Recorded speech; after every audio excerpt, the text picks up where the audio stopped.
Nous avons vraiment l'honneur et le plaisir donc de modérer la conférence du professeur Guillaume Leblanc, professeur de philosophie politique et sociale à Paris Diderot depuis 2018.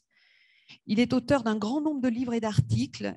Il a quitté notre université Bordeaux-Montaigne en 2015 avec un petit passage par Paris-Est-Créteil.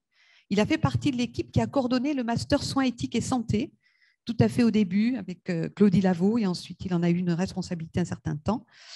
Ici à Bordeaux. Héritier et spécialiste de Foucault et de Canguilhem, Guillaume Leblanc est connu précisément pour ses nombreux travaux sur la vulnérabilité et l'invisibilité sociale et est à ce titre plus que légitime pour nous aider à réfléchir sur la citoyenneté des personnes en grande vulnérabilité. Nous lui connaissons entre autres Vie ordinaire et l'invisibilité sociale 2009, Que faire de notre vulnérabilité en 2011. Son travail porte en particulier aussi sur les normes dans leur dimension vitale et sociale, notamment en médecine. Donc, il a aussi coécrit avec son épouse Fabienne Brugère en 2017 un ouvrage prémonitoire, La fin de l'hospitalité, dont on en mesure actuellement toute la prégnance, malheureusement. Guillaume, un très grand merci et je te laisse la parole. Merci beaucoup vraiment pour l'invitation. Je suis très heureux de parler ce matin, d'ouvrir ce beau colloque dans ce lieu incroyable que je ne connaissais pas. Donc voilà, je vais essayer d'introduire à quelques éléments d'une manière un peu comme ça, peut-être buissonnière. Je vais essayer d'introduire quelques éléments sur la notion de vulnérabilité. Et au fond, je voudrais un petit peu, pendant mon intervention, non pas malmener la notion de vulnérabilité, mais révéler quelques zones grises, quelques éléments de perplexité. Je vais organiser mon intervention en 3 moments. Un premier moment introductif dans lequel je vais indiquer en quoi la référence à la vulnérabilité est devenue si importante aujourd'hui.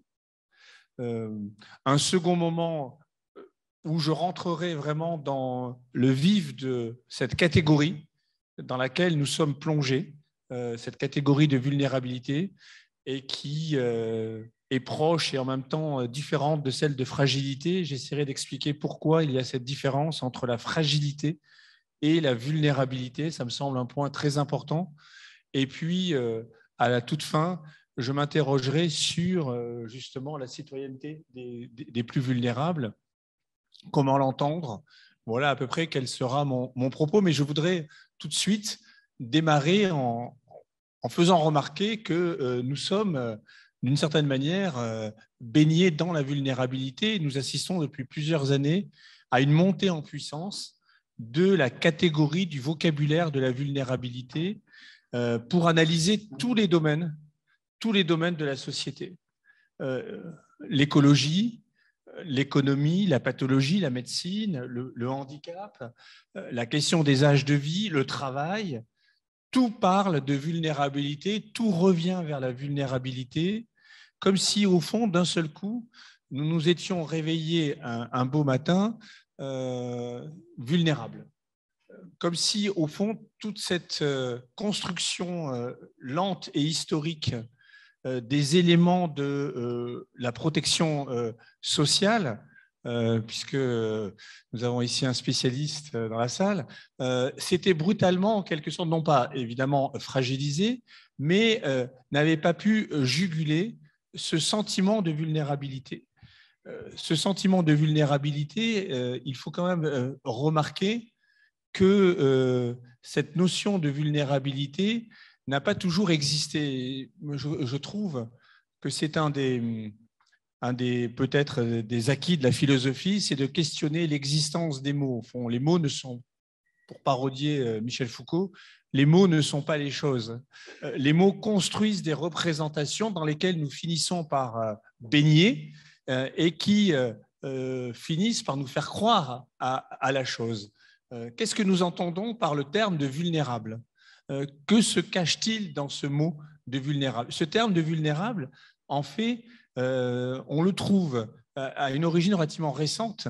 On le trouve utilisé pour la première fois en 1836 de terme de vulnérabilité, par Balzac, comme dérivatif évidemment de vulnérable, mais il signifiait à ce moment-là, au XIXe siècle, la nature imparfaite d'une chose ou éventuellement également le point faible d'un argumentaire. L'argumentaire est vulnérable, c'est-à-dire qu'il a un point faible. Le terme de vulnérable a été emprunté au bas latin vulnerabilis, qui possédait alors deux sens. D'une part, le fait de pouvoir être blessé, c'est le sens majeur que l'on va conserver. La vulnérabilité, c'est l'exposition à la vulnus, à la blessure, à la possibilité d'être blessé. Mais aussi, à ce moment-là, il désignait le pouvoir de blesser, pouvoir d'être blessé et pouvoir de blesser. Intéressant de remarquer que le pouvoir de blesser a disparu de notre compréhension de la vulnérabilité. Or, justement, tous les mots actifs, précisément, qui renvoient à la possibilité de blesser, comme l'ancien verbe vulnérer ou le substantif vulnération, ont disparu de la langue française et seule désormais demeure l'exposition passive à une blessure. Le terme de vulnérable condense alors deux significations. Il renvoie à la qualité de ce qui peut être blessé et également à la qualité de ce qui peut être attaqué facilement et devenir une cible pour un adversaire. De manière élargie, la vulnérabilité désigne alors le caractère de ce qui est à la merci d'une agression, au propre comme au figuré. On peut dire en ce sens que même la robustesse d'Achille dans l'Iliade d'Homère cède devant la vulnérabilité de son talon, le talon d'Achille, puisque c'est par là qu'il sera blessé et qu'il sera blessé mortellement, ce qui signifie tout de suite une réflexion qui est intéressante, qui est effectivement que de ce point de vue, qui peut se dire invulnérable, qui peut se dire justement non exposé à la possibilité d'être blessé? En réalité, pas grand monde.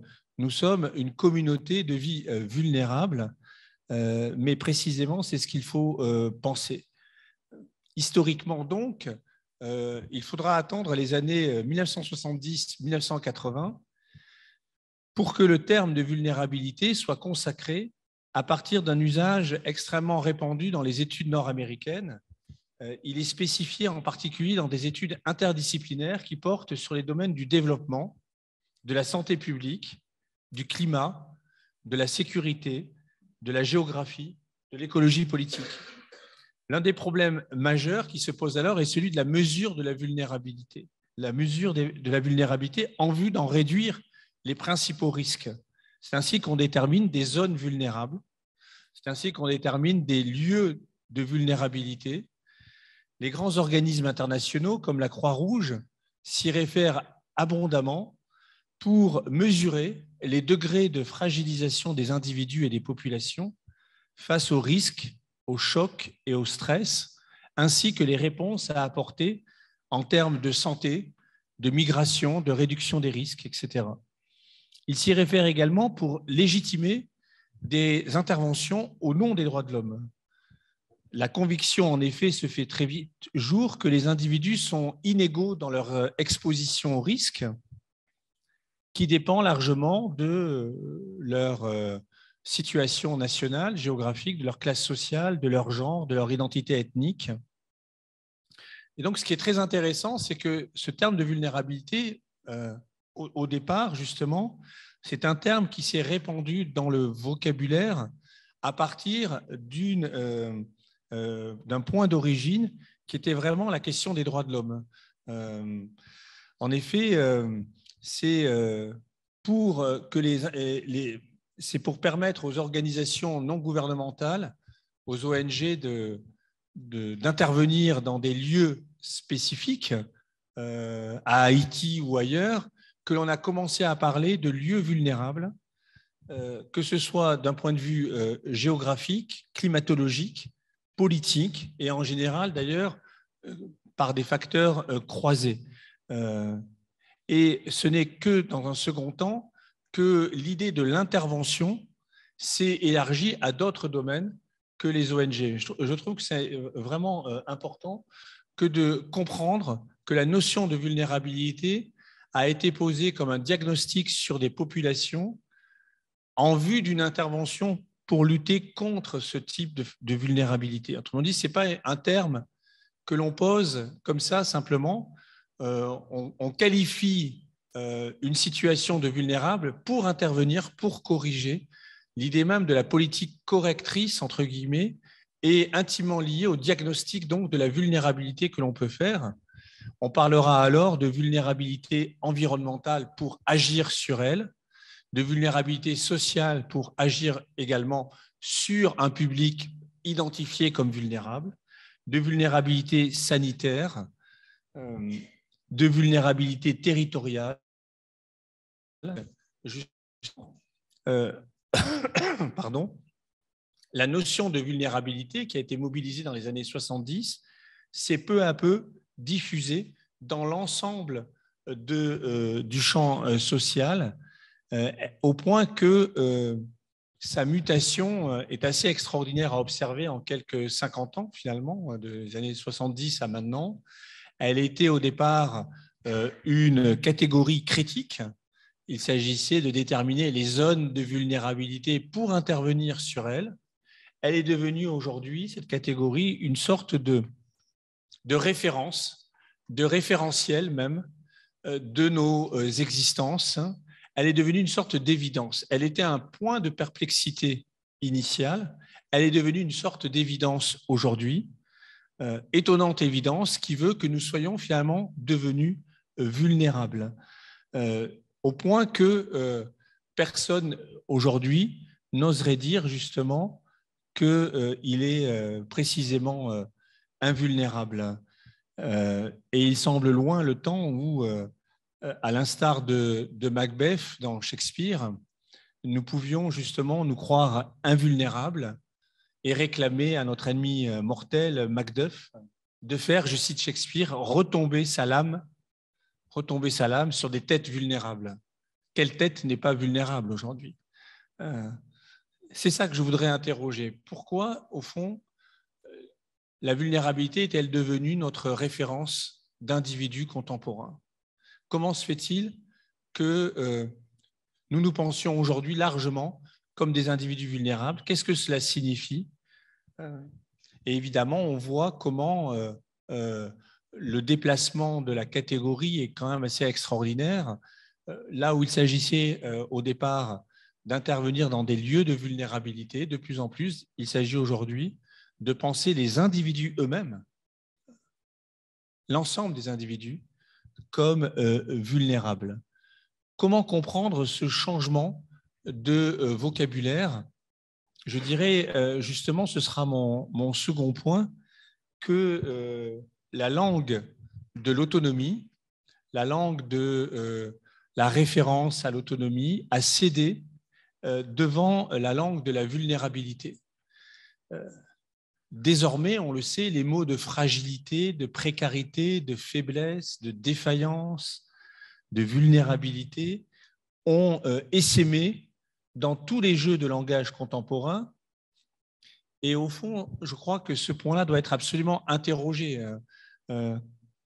Comment comprendre que l'individu, là où il était pensé comme un individu indépendant, autonome, souverain, soit de plus en plus aujourd'hui pensé comme un individu vulnérable?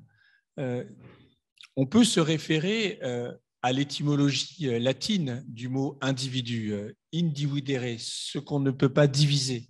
Autrement dit, ce qui a suffisamment d'autonomie pour exister par soi-même. L'individu, c'est celui qui, au fond, se suffit à lui-même.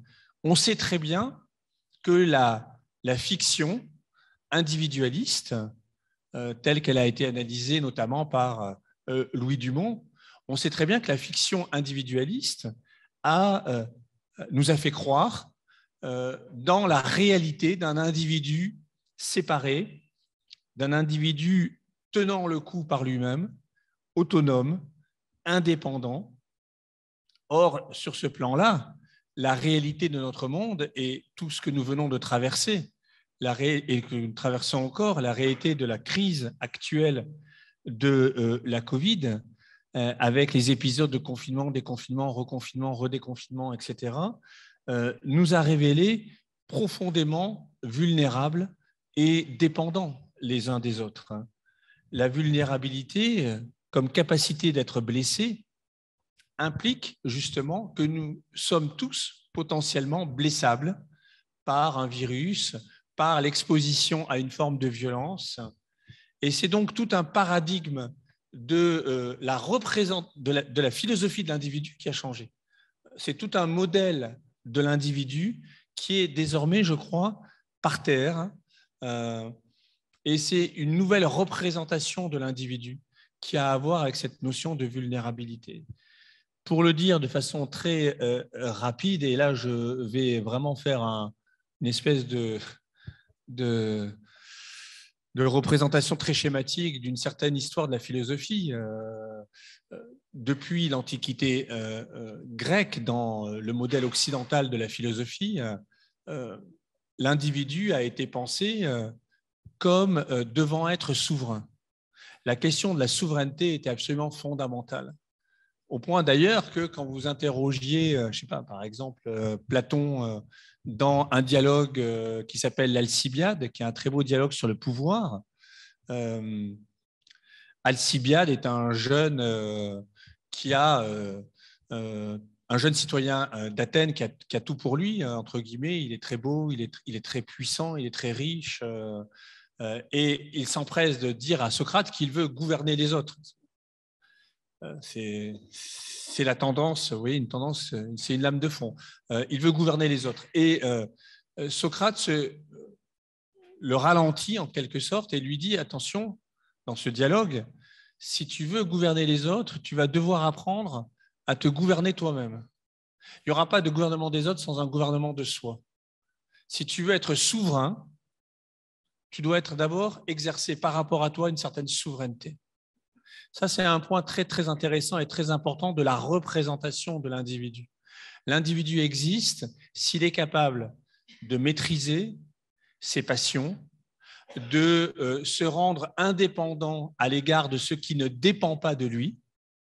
On rappelle que dans l'histoire grecque de la philosophie, les stoïciens, comme Sénèque ou Épictète, ont porté l'attention sur le fait qu'il fallait se rendre indépendant à l'égard de ce qui ne dépend pas de soi.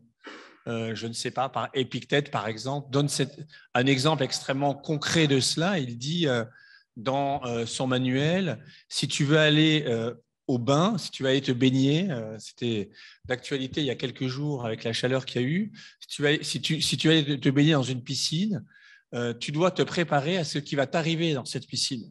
Tu dois te préparer au bruit, au fracas de tous ceux qui vont sauter dans l'eau, etc., de ceux qui vont te tomber dessus, de telle sorte que si tu es bien préparé, tu ne t'emporteras pas une fois que tu seras dans les bains. Tu resteras impassible, indépendant. C'est un exemple, mais un exemple très intéressant qui montre que l'idéal de l'individu, l'idéal de l'existence réussie, accomplie, j'aime oublier que la philosophie se pense comme une médecine de l'âme, voir le début de la lettre à Ménécée d'Épicure, l'idéal de la vie réussie, c'est l'idéal de la souveraineté, de l'indépendance, de l'autonomie, de l'autarkeia, un mot grec qui est très beau, qui veut dire l'autarcie, être capable de rester en soi-même. Et c'est cela que réalise dans l'Antiquité le sage. Alors naturellement, c'est un modèle, c'est une norme. Le sage, nous disent les Grecs, est quelqu'un qui a réussi à vivre, à atteindre un état de sérénité, de sécurité. Le terme de sécurité était un très beau terme. Il voulait dire sine cura, c'est-à-dire sans souci, avant de devenir autre chose, ce terme de sécurité. Il faut arriver à vivre dans une forme de tranquillité de l'âme, tranquillitas animi, disait Sénèque. Toutes ces représentations de l'individu, évidemment, elles sont construites dans un discours philosophique qui est un discours extrêmement élitiste, qui repose sur la pratique de la citoyenneté des hommes libres, qui est un discours très genré puisque les femmes en sont exclues, etc. Donc évidemment qu'il faut mettre toutes ces précautions, mais il n'empêche que ça a construit une représentation de l'individu comme celui qui est en capacité d'exister par lui-même, celui qui est indépendant précisément. Alors évidemment, et là je fais un raccourci absolument énorme, mais on peut dire que ce modèle anthropologique de l'individu, c'est celui qui a été réactivé par des canaux très différents dans le développement de l'idéologie individualiste qui, justement, a cherché à promouvoir une version de l'individu indépendant, entrepreneur de lui-même, acteur de son existence. Et c'est précisément toute cette représentation de l'individu qui a volé en éclats dans un certain nombre de crises contemporaines, comme la crise justement des subprimes, évidemment, comme la crise de la Covid également.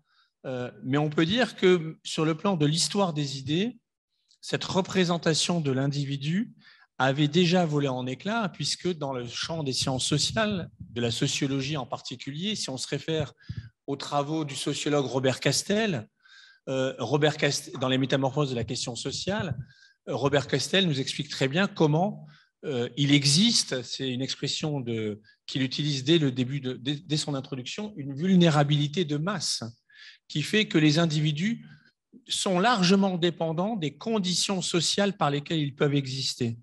D'où la réflexion que Robert Castel pose dans ce livre et puis dans un autre livre qui est un livre d'entretien avec une historienne, Claudine Roche, qui est la question de savoir comment l'individu peut exister en étant soutenu par un certain nombre de propriétés. Il appelle ces propriétés des propriétés sociales et il montre comment, justement, au XIXe siècle, le solidarisme, qui est une doctrine politique extrêmement intéressante de la Troisième République, développée par des auteurs comme Léon Bourgeois, par exemple, a instauré l'idée que les individus ont besoin d'un certain nombre de propriétés sociales qui elles-mêmes sont dépendantes d'institutions sociales pour exister. Bref, un individu, ça n'existe pas par lui-même, c'est une fiction. Un individu a besoin d'être soutenu pour exister. Et ça, il a besoin d'une sécurité sociale, il a besoin d'un droit à l'éducation, il a besoin d'un ensemble de propriétés sans lesquelles son existence est tout simplement impossible. Il suffit de penser à nos propres existences pour nous demander ce qu'elles seraient si on nous retirait le logement, le travail, les papiers. Nous serions justement dans un processus d'exclusion.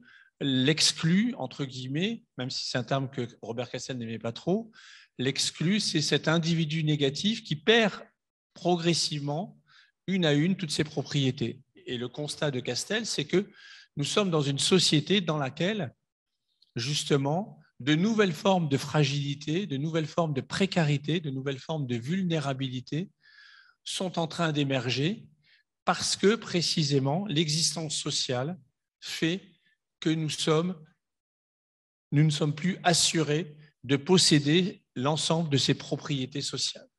D'où une réflexion, vous voyez, qui arrive dans les sciences sociales sur l'individu vulnérable, sur l'individu dépendant d'un certain nombre de propriétés.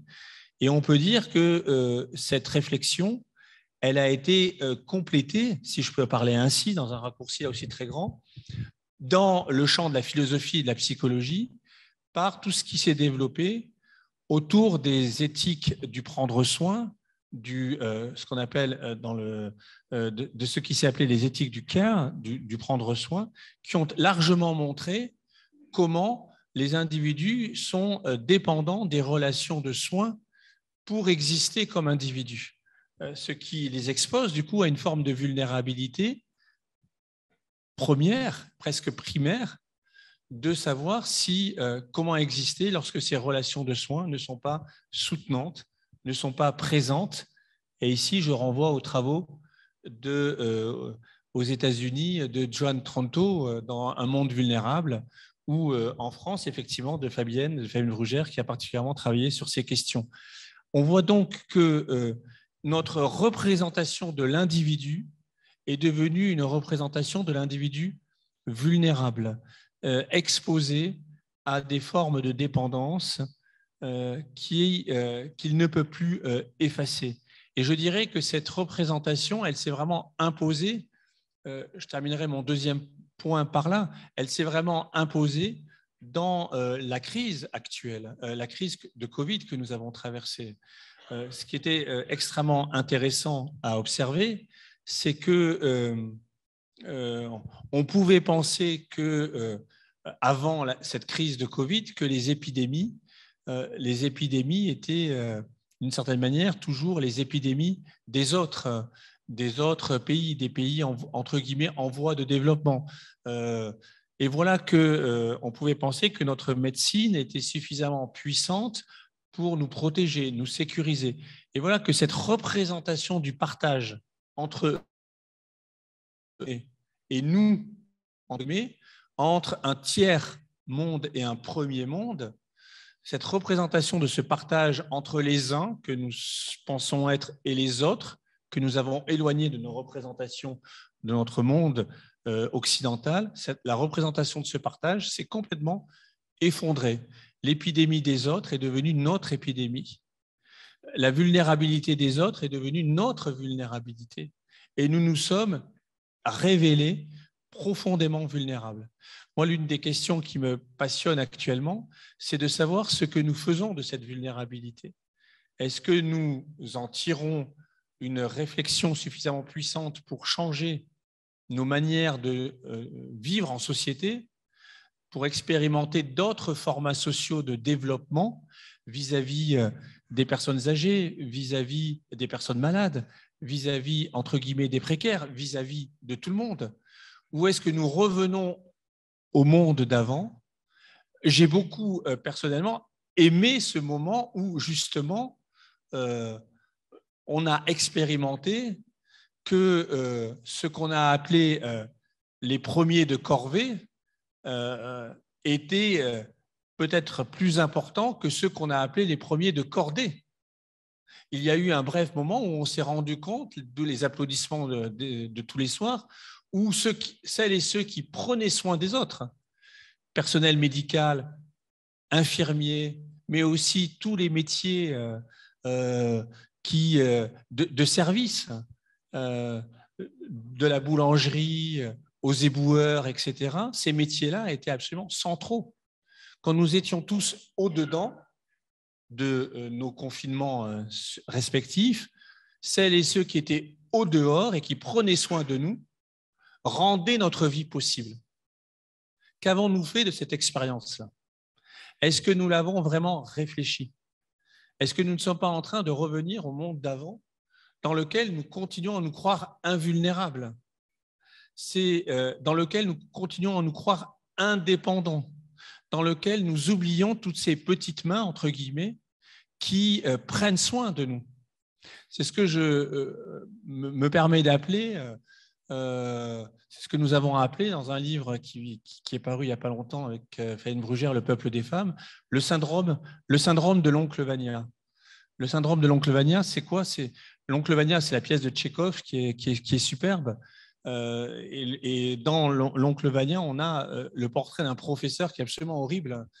Enfin, vraiment le genre de personnage qu'on ne veut surtout pas être, mais voilà, qui est quelqu'un qui reste dans son bureau à écrire sa grande œuvre, etc., et qui s'affaire, et qui joue l'homme important, et qui ne voit pas que la possibilité qu'il a d'être à son bureau dépend de toutes les petites mains, qui sont d'ailleurs des mains féminines dans le livre de Tchekhov, à commencer par sa femme et la sœur de sa femme, qui s'affairent autour de lui pour rendre son travail possible, qui s'occupent du linge, qui s'occupent des repas, bref, qui font tenir la maison. Et lui, il les a invisibilisés complètement. Pour faire son travail de premier de cordée, il a invisibilisé toutes les premières, entre guillemets, de corvée qui sont autour de lui. C'est ça le syndrome de l'oncle Vania. Et j'ai peur que nous retombions aujourd'hui dans quelque chose qui ressemble au syndrome de l'oncle Vania. C'est-à-dire que nous ne tirions pas les leçons de notre vulnérabilité éprouvée comme notre commun car nous nous sommes révélés vulnérables, solidaires les uns des autres dans notre vulnérabilité, et c'est cette expérience qu'il faudrait pouvoir approfondir aujourd'hui. Un dernier mot peut-être, si j'ai encore 5 minutes ou 10 minutes, je voudrais tirer les embarras dans un dernier temps de la réflexion de cette notion de vulnérabilité, qui est une notion très belle, mais comme tout très beau mot, qui doit être un petit peu interrogé, questionné. J'ai évoqué tout à l'heure, dans mon introduction, la nécessité de penser les zones de friction entre la fragilité et la vulnérabilité. Qu'est-ce qui change entre la fragilité et la vulnérabilité? Pourquoi, dans nos jeux de langage contemporains, dans les politiques sociales, dans les politiques de santé, pourquoi est-ce que c'est le terme de vulnérabilité qui a pris le premier pas, qui a pris le dessus sur le terme de fragilité? Qu'est-ce qui se joue dans cet effacement progressif de la notion de fragilité au profit de la notion de vulnérabilité? Je crois qu'il y a quelque chose de très important, qui est que la vulnérabilité, je vais le dire d'une manière un peu savante, mais ensuite je vais expliquer, qui est que la vulnérabilité, c'est un concept capacitaire, alors que la fragilité, c'est un concept déficitaire. Je voudrais expliquer cela très simplement en prenant, mais là, il n'est pas, même si non, c'est juste, même si nous sommes dans un très beau lieu, ce verre n'est pas en cristal, mais imaginons un instant qu'il soit en cristal et que nous ayons un sol bien dur. Si je laisse tomber ce verre en cristal à mes pieds, que va-t-il se passer? Il va très vraisemblablement, si c'est vraiment du cristal, il va se briser. La structure du verre est telle que ce verre ne peut pas ne pas se briser si je le laisse tomber. Pourquoi? Parce qu'il est en cristal. Et j'ai bien dit la structure de ce verre. La fragilité, ce verre, et donc on peut parler de la fragilité du verre de cristal. On ne peut pas parler de la vulnérabilité du verre de cristal. Vous voyez la différence? C'est que la fragilité, c'est dans la structure de l'être. La structure de quelqu'un est telle que, à l'instar du verre de cristal, cette personne va s'effondrer si les conditions qu'il rencontre vont faire qu'il va avoir une défaillance. Dans vulnérabilité, non. La vulnérabilité est un terme, de ce point de vue, extrêmement ambigu. Parce que quand on dit d'une personne qu'elle est vulnérable, on sous-entend qu'elle est exposée à un risque d'être blessée, vulnus, donc, la première partie du mot. Mais la deuxième partie du mot, habilité, suggère une capacité à résister à sa blessure. Autrement dit, la personne vulnérable, ce n'est pas simplement la personne qui est exposée à la blessure, c'est une personne dont on s'attend à ce qu'elle résiste à la blessure. C'est une personne dont on s'attend à ce qu'elle soit en capacité de résister au fait d'être blessée. Si on traduit ceci dans un certain nombre de domaines, on dira par exemple d'un malade dans la relation thérapeutique qu'il est vulnérable, c'est-à-dire qu'il a été effectivement fragilisé par une pathologie, mais en même temps, il n'est pas que patient au sens étymologique du terme, au sens de souffrir, pâtir, mais aussi au sens de subir. Il n'est pas que patient de la relation thérapeutique, on considère qu'il doit être aussi agent de la relation thérapeutique. Le malade aujourd'hui n'est plus le patient d'autrefois qui était passif face à l'exercice thérapeutique du médecin. Le patient d'aujourd'hui doit être l'agent de sa propre relation thérapeutique. Il doit être le médecin de lui-même. Le bon patient, d'où la différence entre le bon et le mauvais, le bon patient, c'est celui qui est le médecin de lui-même. Et c'est parce que je suis médecin de moi-même dans ma maladie que je vais être d'autant mieux soigné par le médecin. C'est cela le pacte de la vulnérabilité. Je t'aide, oui, parce que tu as été fragilisé, à condition que tu t'aides toi-même. Si tu ne t'aides pas toi-même, à ce moment-là, je ne peux plus rien pour toi. Si vous réfléchissez juste un instant sur cette ambiguïté de l'idée même de vulnérabilité, vous reconnaîtrez qu'elle vaut dans énormément de domaines. Si on prend l'exemple récent encore des discussions sur le RSA,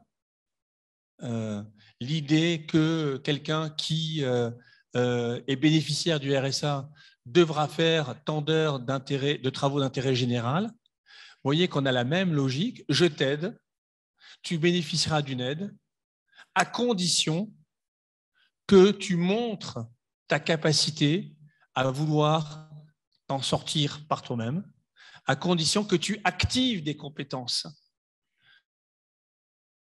Notion de vulnérabilité. La vulnérabilité est une manière de désigner la fragilité en assignant la personne dite fragile à la nécessité de lutter contre la fragilité. Et c'est pourquoi le terme de vulnérabilité est devenu un terme prépondérant dans notre langue sociale, médicale et politique contemporaine. D'où la question qui est, sur laquelle je conclus, qui est la question, effectivement décisive, la citoyenneté des plus vulnérables. Si la vulnérabilité, vous voyez, est une désignation et pas qu'une expérience. C'est ça que j'ai voulu montrer au fond. Nous vivons vulnérables, mais ça, c'est une chose. Et effectivement, nous vivons vulnérables, nous avons raison de nous vivre vulnérables. Quand nous sommes atteints par la Covid, quand nous voyons nos proches atteints, nous sentons bien et nous savons bien ce que c'est que se vivre vulnérable. Mais en même temps que nous nous vivons vulnérables, nous sommes désignés comme vulnérables. Et ce n'est pas tout à fait la même chose. Parce que quand nous sommes désignés comme vulnérables, on s'attend à ce que nous activions un certain nombre de compétences, de capacités pour résister contre cette vulnérabilité.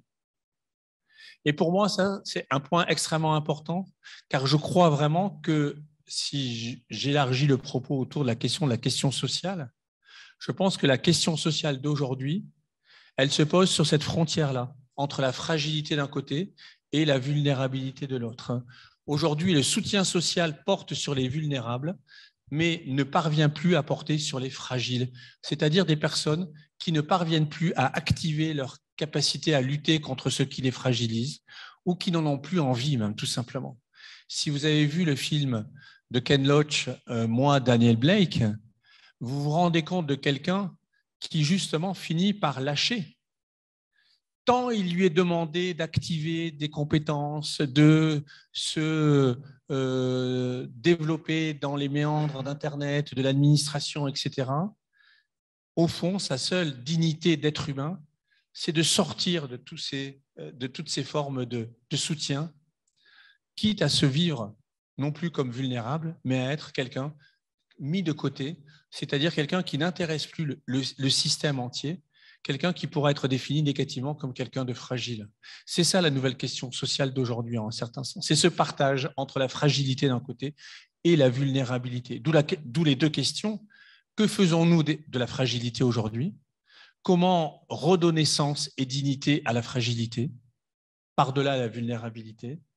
Et évidemment, la deuxième question, elle est centrale pour ce qui nous concerne, c'est que si le vulnérable, c'est celui qui est désigné vulnérable, c'est-à-dire celui dont on s'attend à ce qu'il participe, c'est pourquoi mon titre, à l'injonction à la participation, celui dont on s'attend à ce qu'il participe pour lutter contre ce qui le vulnérabilise, comment, à l'intérieur de cette désignation qui finit peut-être par recouvrir l'expérience de la vulnérabilité, par la cacher, comment peut-on redonner voix vraiment à l'expérience de vie des vulnérables, par-delà ces désignations?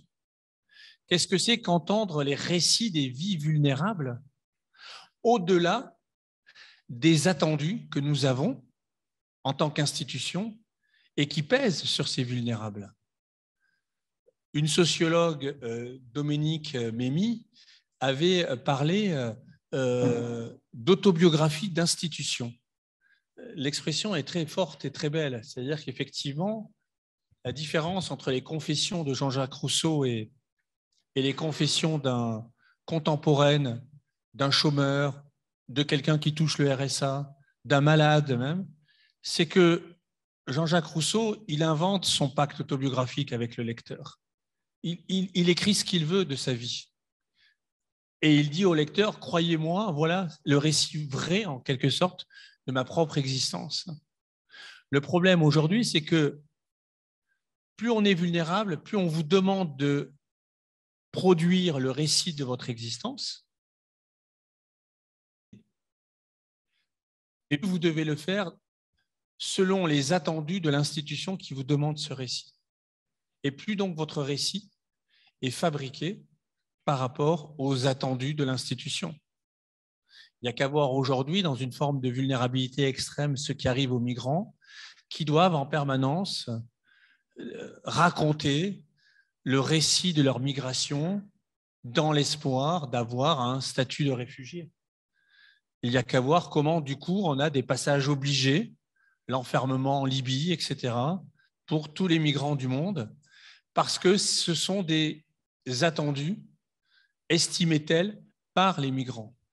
L'autobiographie d'institutions et ceux qui dépossèdent encore davantage les vulnérables de leur propre expérience de vulnérabilité. C'est pourquoi, pour ma part, une citoyenneté des vulnérables impliquerait en toute rigueur, justement, de pouvoir, pour exister, être en capacité de produire des récits non orientés, de produire des autobiographies des vécus qui ne soient pas filtrés par les attendus des institutions.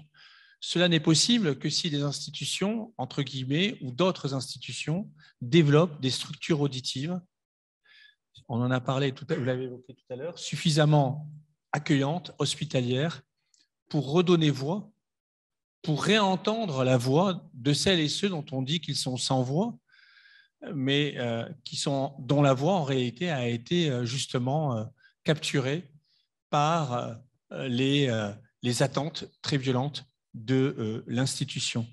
C'est en ce sens-là, me semble-t-il, que l'on peut véritablement parler d'une citoyenneté des plus vulnérables.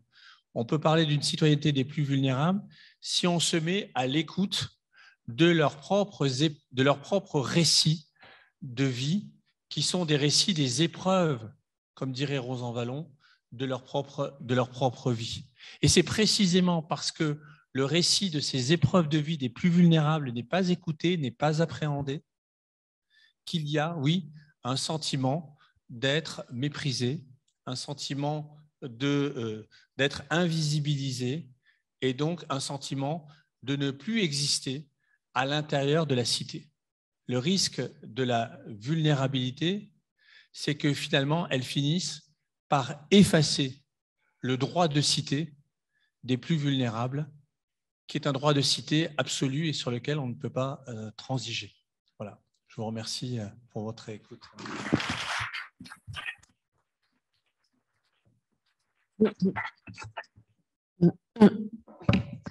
Un grand merci, Guillaume, pour cette intervention tout à fait dans le thème de ce que l'on souhaitait. Et aussi, je te remercie beaucoup des précisions que tu as pu donner par rapport à la question de la fragilité et de la vulnérabilité, qui sont vraiment, parce qu'il y a effectivement le sens des mots est très important. Tu as vraiment déployé le concept de vulnérabilité. Je pense qu'il sera appréhendé par les juristes en fin de matinée, parce qu'il a un sens très précis aussi qui peut-être recouvre la notion de fragilité, puisque c'est vraiment les personnes qui... Donc, moi-même, en tant que médecin de soins palliatifs, effectivement, les patients que l'on reçoit sont fragiles parce qu'ils se cassent au moindre il y a quelque chose qui décompense en médecine. On parle de décompensation devant le moindre petit choc, hein, comme le verre de cristal peut se briser. Et donc, ce que je propose, on a à peu près 10 minutes, si je ne me trompe pas, c'est que ce soit essentiellement un discours entre Guillaume Leblanc et la salle. Donc, si certains ont des questions à poser à Guillaume Leblanc, vous êtes bienvenus. L'objectif est vraiment cette journée qu'on puisse échanger autour de toutes ces questions-là.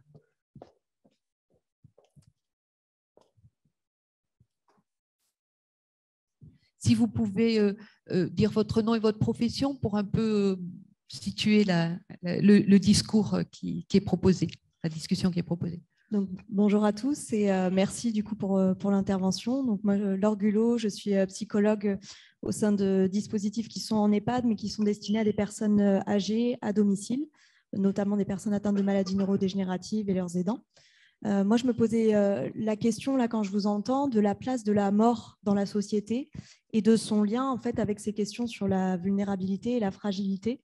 J'ai le sentiment, dans une société où la mort est de plus en plus mise à l'écart, où les rituels et où la place du décès, de l'absence, avant pouvait être partagée, aujourd'hui, il est beaucoup moins. Et dans quelle mesure ça pourrait faire tendre une société à se sentir invulnérable et à mettre de côté tout ce qui peut rappeler la finitude. Et, voilà. Enfin, en gros, voilà, pour résumer, quelle est la place des rituels autour de la mort pour expliquer aussi la fragilité, la vulnérabilité et comment la société gère avec ces questions. Merci beaucoup pour la question. Je pense que précisément dans le partage que j'ai essayé d'établir, qui est un partage évidemment un peu idéal typique, théorique, entre fragilité et vulnérabilité, parce que en fait, forcément, il y a une zone intermédiaire dans laquelle on est à la fois fragile et vulnérable, et c'est ça qui est intéressant. Mais dans ce partage un petit peu, je dirais que précisément, la mort, elle est renvoyée à la fragilité. Et c'est précisément pour ça aussi que, et je suis tout à fait d'accord avec vous, il y a une espèce d'effacement de la mort qui tient sans doute de manière plus générale à un effacement de la condition même de fragilité. La fragilité, dans la fragilité, il y a l'idée effectivement de ce verre de cristal qui se brise, de la brisure. Il y a un tragique de la fragilité. Nos sociétés ont du mal avec ce négatif-là. Elles ont du mal à envisager que le négatif, qui hante pourtant nos existences, est une dimension fondamentale des existences. C'est pourquoi elles ont tendance à effacer le tragique, et la mort est évidemment en ce sens-là effacée. C'est cet effacement de la confrontation à la mort que je vois au cœur de l'effacement de l'idée même, de l'expérience même, de la fragilité et de son tragique. Nous sommes des sociétés qui aimons à nous penser dans les registres du développement, avec tout ce que cela implique en termes d'ingénierie du développement, etc., de positivité, d'accomplissement, etc. Et tout ce qui renvoie à un tragique de la vie, effectivement, nous ne savons pas quoi en faire. D'où ce partage quand même entre la fragilité et la vulnérabilité. La vulnérabilité est encore le lieu d'exercice d'un développement possible. Alors que dans la fragilité, non, il faut admettre qu'il y a une structure qui est telle que qu'on est effectivement dans un moment comme celui des soins palliatifs. On est au bord de la, vous l'avez dit très bien, on est au bord de la brisure. Cette brisure-là, nous avons tendance effectivement dans nos sociétés à la cacher et du coup à ne pas essayer de réfléchir à ce que pourraient être des rituels contemporains d'accompagnement des morts, de la mort, etc. La formule d'Auguste Comte au début du 19e siècle nous semble très éloignée quand Auguste Comte disait « l'humanité est composée de plus de morts que de vivants ». Ça nous semble une phrase aujourd'hui, dit ça, ouais. on va pas aller m'enfermer, mais enfin, pas loin. L'humanité est composée de plus de morts que de vivants, effectivement. Ce lien entre l'humanité et la mort, les rituels, la question de la sépulture, etc., pourtant, c'est une question qui se pose aujourd'hui. Je reviens d'un cycle de conférences en Suisse sur la fragilité, où j'ai appris qu'on a des rituels d'inhumation maintenant qui viennent de Belgique, etc., où sont contestées, par exemple, les formes, les formes habituelles de l'enterrement, mais aussi de l'incinération, parce que l'incinération, visiblement, bon, il faut 200 litres de pétrole pour incinérer un corps. Donc, l'écologie aussi nous rattrape sur les questions de deuil. Donc, cette question du deuil, de la mort au sens large, elle est absolument centrale et elle touche à la fragilité. Et c'est sans doute pas un hasard si la fragilité environnementale, cette question de la mort. Et je veux juste rebondir. Merci, effectivement. Et puis, c'est quelque chose qui est tout à fait déjà pensé depuis les années 80 avec les sociologues, hein, tout l'effacement de la mort honteuse, etc. Et actuellement, il y a effectivement toute cette période de fragilité, et Guillaume Leblanc l'a tout à fait dit, qui est effacée, on peut dire déniée quelque part, avec un mouvement sociétal. Bon, tout le monde est un peu au fait autour des questions d'accélération des fins de vie et justement pour que cette période, pour le coup, de grande fragilité soit invisibilisée quelque part. Hein. Il y a quelque chose de cet ordre-là, même si c'est la notion d'autonomie, de liberté qui est mise en avant dans toutes ces questions-là. Un grand merci aussi pour cette question.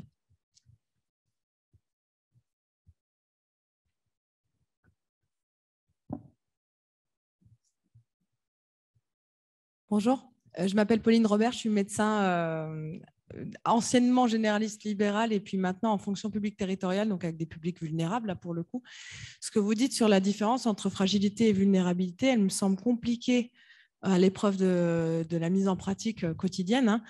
Moi, je viens d'un milieu dans lequel, globalement, on a repensé la relation de soins dans les 20 dernières années avec la loi Kouchner, avec le consentement, avec plein de nouveaux trucs qu'on n'avait pas encore inventés en médecine, ou dans lequel il fallait une décision partagée et une relation patient-médecin qui était bien éloignée du patriarcat des décennies précédentes. Moi, je suis de nouveau avec des publics maintenant qui n'appliquent pas du tout mes règles. Je suis hyper embêtée. Par exemple, on dit qu'il faut qu'ils prennent leur rendez-vous, qu'ils y aillent, qu'ils puissent expliquer leurs problèmes, que pour faire cette décision partagée, il faut du contenant et du contenu en face. Et on se retrouve avec des personnes certainement plus fragiles que vulnérables, mais dans lesquelles il me semble que les règles de la médecine moderne concernant cette décision partagée, cet empowerment permanent, n'arrivent pas à trouver un écho en face parce que finalement, les gens ne viennent pas, ils n'adhèrent pas. On est en but perpétuel à faire adhérer parce qu'on nous a dit qu'il fallait qu'ils adhèrent, les gens en face, pour qu'on ait une décision et une relation partagée. Avec des choses où il me semble qu'on n'a plus l'outil qui devait faire glisser un peu plus facilement la relation avec ces personnes fragiles avant, une certaine dose de patriarcat dans la relation dans laquelle on se permettait d'aller prendre certaines décisions quand les gens en face n'étaient pas en capacité de les prendre. Et maintenant, j'ai l'impression que nous, jeunes médecins, parce que ça fait quelques années que je suis diplômée, mais pas tant que ça non plus, on est en but avec une perte d'outils pour ces personnes fragiles. Si les gens jouent le jeu comme des vulnérables, ça passe. Parce que là, moi, je suis dans une institution extrêmement enveloppante dans laquelle, s'il y a un petit mouvement de la part de l'autre, ça va glisser comme il faut. Mais s'il n'y a pas du tout, si on est vraiment plus vers l'exclusion et la fragilité que vers la vulnérabilité, ce sont ces gens qui auraient le plus besoin de ce que je peux leur apporter et je ne sais pas comment les toucher, à moins de contrevenir à ce qu'on m'a appris pendant 15 ans. C'est-à-dire que je ne pouvais pas concevoir la relation médecin-patient, par exemple, et puis ça doit se retrouver dans d'autres domaines médico-sociaux, sans attendre de l'autre qu'il soit médecin de lui-même. Oui, c'est un point, comment dire, je pense que la relation thérapeutique, la relation entre un médecin et son patient, par exemple, c'est une relation qu'il faut repenser aussi dans toutes ses dimensions. C'est forcément une relation dissymétrique, c'est forcément une relation de pouvoir. Donc, je trouve ça très intéressant que le patient puisse vouloir se soustraire à la relation. Parce que la relation dans laquelle il est pris, il peut justement vouloir soit égaliser les termes de la relation par des compétences qu'il mettra en avant ou par un certain nombre de revendications aussi politiques, parce que c'est une histoire politique, hein, voilà, vous le savez très bien. C'est vrai que je sais pas, quand le chirurgien Le Riche, dans sa philosophie de la chirurgie au début du XXe siècle, disait finalement, dans la relation thérapeutique, c'est vraiment entre le médecin et la maladie. Le malade, c'est vraiment une gêne. Il nous dit qu'il a mal quelque part, alors il ne faut absolument pas l'écouter. Bref, ça serait merveilleux, une relation thérapeutique entre un médecin et la maladie sans le malade.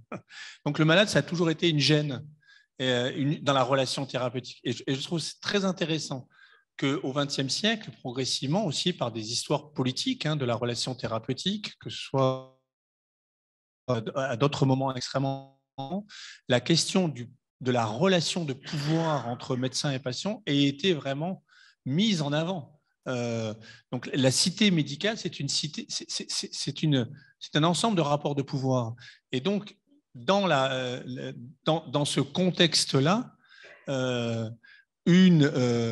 des grandes interrogations, mais je n'ai pas la réponse, c'est la possibilité de l'égalité dans la relation thérapeutique.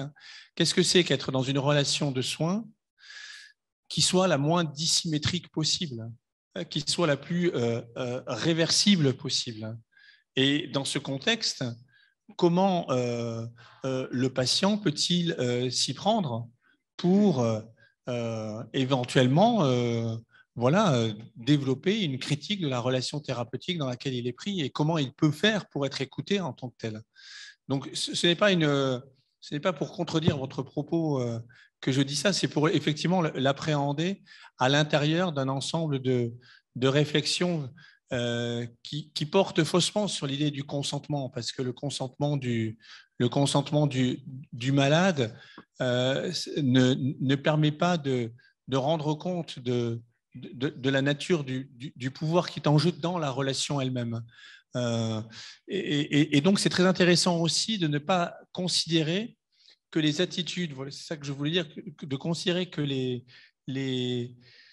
au fond, les attitudes qui peuvent passer comme des attitudes de fuite du patient, le fait de ne pas suivre le protocole thérapeutique, de ne pas suivre la prescription, etc., c'est important de ne pas considérer que ce sont simplement des attitudes entre guillemets négatives ou de fuite.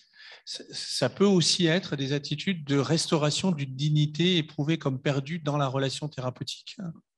Je module du coup ce que j'étais en train de dire. En fait, le point qui m'alerte, c'est que je trouve que cette injonction, comme vous le mentionnez dans d'autres domaines, cette injonction à la participation est une autre violence pour certaines personnes comparable peut-être à celle de l'autoritarisme dont les prédécesseurs ont fait preuve. Et ça, il n'est pas question de revenir là-dessus. Je trouve que, en fait, je n'ai pas été claire, mais c'est une super bonne chose que la relation se développe pour moi, personnellement.